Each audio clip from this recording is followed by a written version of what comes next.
Did you know that in Canada, there are several federal and provincial laws in place that enforce the protection of species at risk and the habitats they rely upon? But how do you know if your project site or your future development could be the perfect habitat for the species at risk?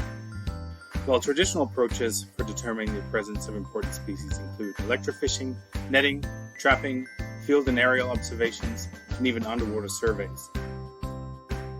But unfortunately, these approaches are very destructive and invasive, they're highly resource dependent, and often require multiple skilled and trained personnel, all adding to increased project costs and project timelines.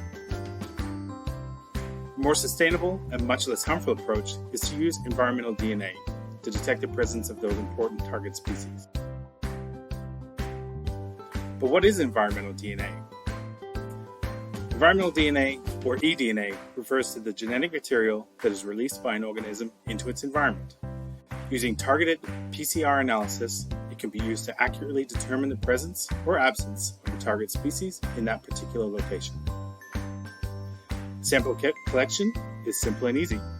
In most cases, all you need to do is take a 1 liter water sample from your target location, filter it, and submit that filter for analysis. The DNA that is captured on the filter is then extracted, amplified using primers specific to your target species, and then analyzed. The analysis is sensitive enough to detect a species, even if there are only a couple molecules of DNA present.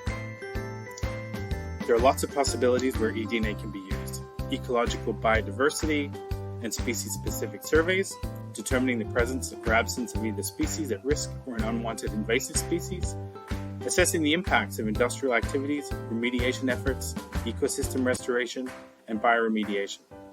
It can even be used to correlate historical observations or major extinction events, as well as species migration. Bureau Veritas was the first commercial lab in Canada to be accredited under ISO 17025 for eDNA analysis and has supported numerous projects across the country. So if you're looking for a cost-effective approach and a sensitive tool to detect a particular species, consider environmental DNA. If you'd like to know more, reach out to one of our team.